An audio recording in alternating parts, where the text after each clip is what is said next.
नमस्कार दोस्तों, मैं सत्य मिश्रा आप सभी का टेक रनर्स के यूट्यूब चैनल पे स्वागत और अभिनंदन करता हूं। दोस्तों आज ईवीएस का प्रैक्टिस सेट नंबर 4 लेके आया हूं, जो कि आपके सीटेट एग्ज़ाम के दृष्टि से दोस्तों अति महत्वपूर्ण है। इसके अलावा जो भी परीक्षाएं जिसमें आपके ईवीएस से प्रश्न पूछे जाते हैं, चाहे आपका बीपीएससी हो या कोई अन्य एग्जाम हो दोस्तों, उसके लिए भी अति महत्वपूर्ण क्लास है। शुरू से अंत तक पूरा वीडियो देखिएगा। अगर अच्छा लगे तो लाइक शेयर सब्सक्राइब दोस्तों जरूर करिएगा। चलिए स्टार्ट करते हैं आपकी क्लास का पहला प्रश्न। यहाँ पे दोस्तों पहला प्रश्न आपके सामने स्क्रीन पे आ चुका है। देखिए, कह रहा है कि निम्नलिखित में से कौन सा ग्रीन हाउस गैस है। इसमें से कौन सा ग्रीन हाउस गैस है? Hydrogen, methane, oxygen, nitrogen. तो ग्रीन हाउस गैसें दोस्तों मुख्य कौन सी होती हैं? कार्बन डाइऑक्साइड होता है, मीथेन होता है, जल वाष्प होते हैं। ये सभी क्या होते हैं? ग्रीन हाउस गैसें होती हैं, जो वातावरण का जो तापमान है उसको क्या करती हैं? बढ़ा देती हैं, जिसके कारण ग्लोबल वार्मिंग की घटना घटती है। ठीक है, तो इसमें से आपको बताना है कि निम्नलिखित में से कौन सी ग्रीन हाउस गैस है। तो मैंने आपको बताया मीथेन, कार्बन डाइऑक्साइड, ठीक है, नाइट्रस ऑक्साइड, ये सभी क्या होते हैं? जल वाष्प, ये सभी होते हैं आपके ग्रीन हाउस गैसें। तो इसमें से मीथेन क्या हो जाएगा? एक प्रकार का ग्रीन हाउस गैस है। इस प्रश्न का राइट जवाब ऑप्शन नंबर सेकंड होगा। और मीथेन का फार्मूला होता है क्या दोस्तों? CH4 होता है। जो जुआरी करने वाले जो पशु होते हैं, धान के खेत में जो जुआरी करते हैं दोस्तों, वो क्या करते हैं? मीथेन उत्सर्जित करते हैं। चलिए अगले प्रश्न पे चलते हैं। प्रश्न संख्या 2 है और महत्वपूर्ण भी है। भारत में सर्वाधिक वर्षा वाला स्थान कौन सा है? कि मतलब भारत में सर्वाधिक वर्षा कहाँ पे होती है? तो भारत में जो सबसे अधिक वर्षा होती है दोस्तों, आपको बता दें मौसीन राम जो है दोस्तों, इसके अलावा मेघालय, ये 2 स्थानों पे सबसे ज़्यादा वर्षा होती है। तो इस प्रश्न का राइट जवाब क्या है? मौसीन राम जो है दोस्तों, ये क्या है? सर्वाधिक वर्षा वाला क्षेत्र है और उसी के कारण ये फेमस भी है। चलिए आगे चलते हैं। प्रश्न संख्या नेक्स्ट पे कह रहा है कि जल में घुलनशील विटामिन शामिल है। इसमें से कौन से विटामिन ऐसे हैं जो कि जल में घुलनशील होते हैं? विटामिन दोस्तों, विटामिन में कौन से विटामिन ऐसे हैं जो कि जल में घुलनशील हैं? आपको बता दें कि बी और सी जो विटामिन होता है क्या होता है? जल में घुलनशील विटामिन होता है। ठीक है, तो यहाँ पे राइट जवाब आपका क्या हो जाएगा? ऑप्शन नंबर फर्स्ट हो जाएगा कि विटामिन सी जो होता है क्या होता है? वो जल में घुलनशील विटामिन होता है। ठीक है, चलिए दोस्तों आगे चलते हैं प्रश्न संख्या नेक्स्ट पे। और इसके अलावा आपको बता दें कि जो इसके अलावा जो विटामिन आपका बच जाता है, ए हुआ आपका, डी हुआ, ई हुआ, के, ए डी के और ई, ये सभी क्या होते हैं दोस्तों? वसा में घुलनशील विटामिन होते हैं। चलिए अगले प्रश्न पर चलते हैं। प्रश्न संख्या नेक्स्ट है दोस्तों और इम्पॉर्टेंट है। निम्नलिखित में से हमारे देश के कौन से राज्य में व्यक्ति नारियल के तेल में पकाई गई समुद्री मछली खाना सबसे अधिक पसंद करते हैं? गोवा, जम्मू कश्मीर, बिहार, मिजोरम। तो आपको बता दें कि नारियल के तेल में पकी हुई मछली की जहाँ पे बात हो वो कहाँ का स्थान होता है? गोवा हो जाता है। ठीक है, कहाँ का होता है? गोवा। इसके अलावा अगर यहाँ पे चर्चा कर दिया जाता है कि सरसों के तेल में पकी हुई मछली खाना पसंद है, तो कौन सा क्षेत्र होता है? जम्मू और कश्मीर। तो इस प्रश्न का राइट जवाब क्या हो जाएगा दोस्तों? ऑप्शन नंबर फर्स्ट इसका राइट जवाब होगा। चलिए अगले प्रश्न पे।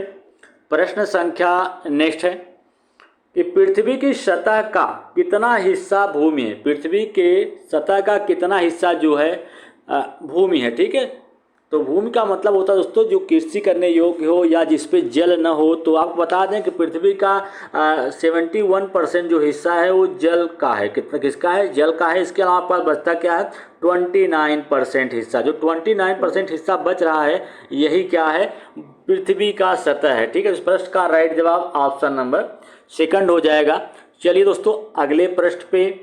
प्रश्न संख्या नेक्स्ट है, इसको देखिएगा। कह रहा है कि कपकपी के साथ तेज बुखार जिसका इलाज सिकोना पेड़ की छाल से किया जा सकता है, आंत ज्वर, मलेरिया, चिकनगुनिया, डेंगू।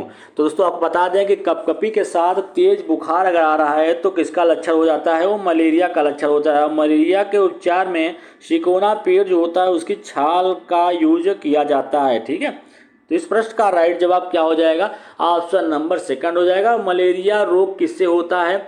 मादा एनाफिलीज जो मच्छर होता है उसके काटने से मलेरिया रोग होता है।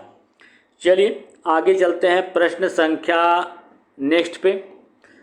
निम्नलिखित में से कौन सा परजीवी पौधा है? परजीवी पौधा ऐसे पौधे जो किसी अन्य के ऊपर भोजन के लिए निर्भर हो, वो क्या कहलाते हैं? परजीवी पौधे कहलाते हैं। तो जैसे आपका पीपल हो, अमरबेल हो, अंगूर हो या मनी प्लांट हो, तो चाहे पीपल, चाहे अंगूर या मनी प्लांट, सभी क्या होते हैं? सभी में क्लोरोफिल पाया जाता है। चाहे सभी में क्लोरोफिल पाया जाता है, जिसके कारण ये अपने भोजन का निर्माण जो है स्वयं कर लेते हैं। ठीक है, इसलिए इन्हें परजीवी पौधा नहीं कहा सकता। जबकि अमरबेल जो होता है दोस्तों, इसमें क्लोरोफिल नहीं पाया जाता, इस कारण ये अपने भोजन का या प्रकाश संश्लेषण की जो क्रिया होती है उसको नहीं कर पाता है। प्रकाश संश्लेषण की क्रिया के द्वारा ही पौधे जो होते हैं अपने भोजन का निर्माण करते हैं, और अमरबेल जो होता है उसमें ये चीज़ अनुपस्थित होता है, इसी कारण ये क्या होता है? परजीवी पौधा होता है।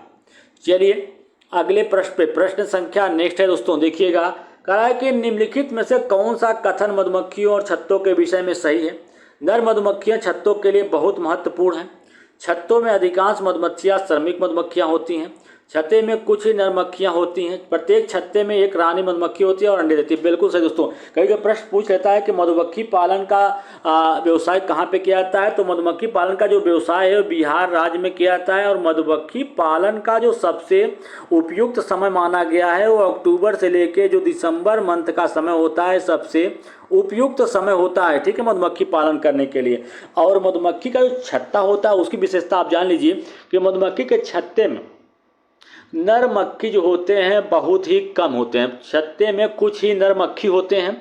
तो आप यहाँ पे देख पा रहे होंगे जो तीसरा दिया गया है सही है कि कुछ ही क्या होते हैं? नर मक्खी होते हैं। और छत्ते में अधिकांश मक्खियाँ क्या होती हैं? श्रमिक मधुमक्खियाँ होती हैं। भी सही है, क्योंकि सारा काम जो होता है मधुमक्खी छत्ते का वो श्रमिक मधुमक्खियाँ ही करती हैं। ठीक है, जैसे आपका जैसे मधुमक्खी के छत्ता बनाना, उसके लिए रस का खोज करना, ये सारा काम दोस्तों मधुमक्खी के जो श्रमिक मधुमक्खियाँ होती हैं छत्ते का वही काम करती हैं। प्रत्येक छत्ते में एक रानी मधुमक्खी होती है, वही क्या करती है? अंडे देने का काम करती।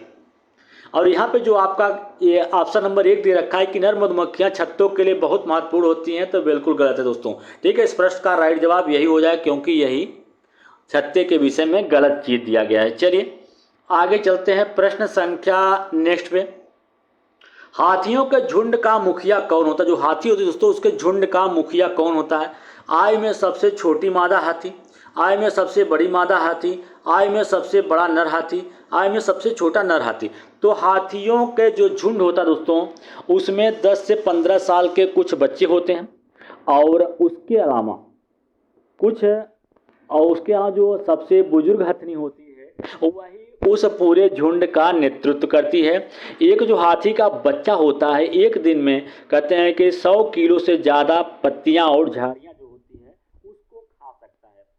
ठीक है, तो इस प्रश्न का जो राइट जवाब होगा कि हाथियों के झुंड का मुखिया कौन होता है? तो आय में जो सबसे बड़ी मादा हाथी होती है वही पूरे झुंड का नेतृत्व करती है, और नेतृत्व कौन करता है? मुखिया के द्वारा किया जाता है। इस प्रश्न का राइट जवाब ऑप्शन नंबर सेकंड होगा। चलिए दोस्तों आगे चलते हैं प्रश्न संख्या नेक्स्ट, देखिएगा। प्रश्न संख्या यहाँ पे नेक्स्ट है, कह रहा है कि रोनाल्ड रॉस को 1902 ईस्वी में चिकित्सा के क्षेत्र में नोबेल पुरस्कार किस शोध के लिए दिया गया था?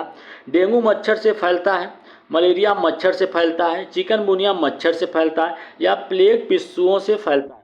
तो रोनाल्ड रॉस को दोस्तों 1902 में नोबेल पुरस्कार से सम्मानित किया गया जाता है, जो चिकित्सा के क्षेत्र में दिया जाता है। ठीक है, किसके लिए दिया गया था? क्योंकि उन्होंने मलेरिया मच्छर की खोज किया था, बताया था कि मलेरिया जो होता है मच्छरों के द्वारा ही फैलता है। इसका राइट जवाब ऑप्शन नंबर सेकंड हो जाएगा। चलिए दोस्तों आगे चलते हैं प्रश्न संख्या नेक्स्ट पे। प्रश्न संख्या है कि मगरमच्छ मुख्य रूप से शिकारियों द्वारा के लिए मारे जाते हैं। जो मगरमच्छ होते हैं दोस्तों वो शिकारियों के द्वारा क्यों मारे जाते हैं? कारण क्या होता है? सींगों के लिए, त्वचा के लिए, दांतों के लिए, या खुशबू के लिए? तो मगरमच्छ मुख्य रूप से शिकारियों द्वारा सिर्फ किसके लिए मारे जाते हैं? त्वचा के लिए। उनकी त्वचा का दोस्तों बहुत ज़्यादा उपयोग होता है, उससे विभिन्न प्रकार के बैग बनाए जाते हैं या जूते बनाए जाते हैं दोस्तों, जो बहुत ही मजबूत होते हैं। ठीक है, इसलिए मगरमच्छ का शिकार किया जाता है। इस प्रश्न का राइट जवाब ऑप्शन नंबर सेकंड हो जाएगा। और दांतों के लिए किसका शिकार किया जाता है? दांतों के लिए हाथियों का शिकार किया जाता है। हाथियों का जो दांत होता है दोस्तों बहुत ही महत्वपूर्ण होता है दोस्तों, उससे कई प्रकार के विभिन्न मोती भी बनाए जाते हैं, उससे दांत भी बनाया जाता है और ढेर सारी चीजें दोस्तों इससे बनाई जाती हैं। और सिंगों के लिए गैंडे का शिकार किया जाता है। चलिए आगे चलते हैं, प्रश्न संख्या नेक्स्ट देखिएगा। कह रहा है कि रेशम कीट का भोजन निम्नलिखित में से कौन सा? जो रेशम का कीट होता है उसका भोजन क्या होता है? शहतूत के पत्ते होते हैं, जामुन के पत्ते होते हैं, नीम के पत्ते होते हैं, आम के पत्ते होते हैं। तो रेशम का कीट जो होता है दोस्तों उसको आप पालन आसानी से प्रकृति में किया जाता है, क्योंकि इसको खाने के लिए शहतूत का जो पत्ता है वो जरूरी होता है। ठीक है दोस्तों, तो इस प्रश्न का राइट जवाब ऑप्शन नंबर फर्स्ट हो जाएगा। चलिए आगे चलते हैं, प्रश्न संख्या नेक्स्ट देखिएगा। प्रश्न नेक्स्ट है, कह रहा है कि भारी वर्षा वाले क्षेत्रों में असम के रहने वाले ग्रामीण लोगों को अपने घर किस प्रकार से बनाना चाहिए? बांस के घर होने चाहिए, बांस के खंभों पर ढालू छत वाले घर होने चाहिए, या मिट्टी और पूस के बने होने चाहिए? मिट्टी और पूस के घर दोस्तों अगर बता दें तो मिट्टी और पूस के जो घर होते हैं वो कहाँ पर बनाए जाते हैं? राजस्थान में बनते हैं दोस्तों। ऐसे घर राजस्थान के ग्रामीण क्षेत्रों में पाए जाते हैं। तो इस प्रश्न का जो राइट जवाब होगा कि भारी वर्षा वाले क्षेत्रों में रहने वाले ग्रामीण लोगों को अपना घर किस प्रकार से बनाना चाहिए? तो बांस के लंबे खंभों पर ढालू छत बना के। इस प्रश्न का राइट जवाब ऑप्शन नंबर सेकंड होगा। चलिए दोस्तों अगले प्रश्न पे, प्रश्न संख्या नेक्स्ट देखिएगा। कह रहा है कि केचुआ किसके द्वारा श्वास लेता है? फेफड़े जैसी थैलियां, पूरे शरीर के ऊपरी तल, श्वास प्रणाल द्वारा, या श्वसन नलिकाओं से बनी जाल द्वारा? तो दोस्तों जो केचुआ होता है, केचुआ के बारे में आप सुने होंगे कि केचुआ क्या होता है। इसकी पूछ लेता है क्वेश्चन परीक्षा में कि किसान का मित्र किसे कहा जाता है? जो केचुआ होता है उसे क्या कहते हैं? किसान का मित्र कहा जाता है दोस्तों। ये सबसे बड़ा किसान का मित्र का रोल अदा करता है, क्योंकि जो भी किसान के कृषि में सहायता करेगा वो किसान का मित्र ही कहलाएगा। तो केचुआ क्या करता है दोस्तों? केचुआ भूमि जो होती है उसको भुरभुरा करता है और पोल करता है, ठीक है, मिट्टी में, ताकि आसानी से नमी और प्रकाश जो है आसानी से मिट्टी में प्रवेश कर सके, जिसकी उससे उसकी जो उर्वरा शक्ति है उसमें विकास हो सके। ठीक है, तो इस कारण केचुआ जो होता है वो किसान का मित्र होता है दोस्तों। बहुत ही अच्छा प्रश्न है, कभी पूछ लेता है। और केचुआ किसके द्वारा सांस लेता है? पूरे शरीर के ऊपरी तल के द्वारा केचुआ जो होता है वो सांस लेता है। चलिए अगले प्रश्न पे, प्रश्न संख्या नेक्स्ट है दोस्तों। भारत के संविधान को कब अपनाया गया था? भारत का जो संविधान है उसको कब अपनाया गया था? तो अपनाने की जब बात आ जाए दोस्तों, संविधान को अपनाने की जब बात आ जाए तो संविधान आपका 26 नवंबर 1949 26 नवंबर 1949 को संविधान अपनाया गया था। और संविधान की अगर चर्चा हम कर लें तो संविधान को बनने में 2 वर्ष 11 महीना और 18 दिन इसको बनने में लगा था। और संविधान लागू कब हुआ था दोस्तों? इसमें पूछा जा रहा है भारत के संविधान को अपनाया कब गया था। तो इस प्रश्न का राइट जवाब क्या हो जाएगा? ऑप्शन नंबर सेकंड होगा, थर्ड होगा। लेकिन कभी पूछ लेता है कि भारत का संविधान जो लागू कब हुआ था, तो 26 जनवरी 1950 ईस्वी को संविधान लागू हुआ था।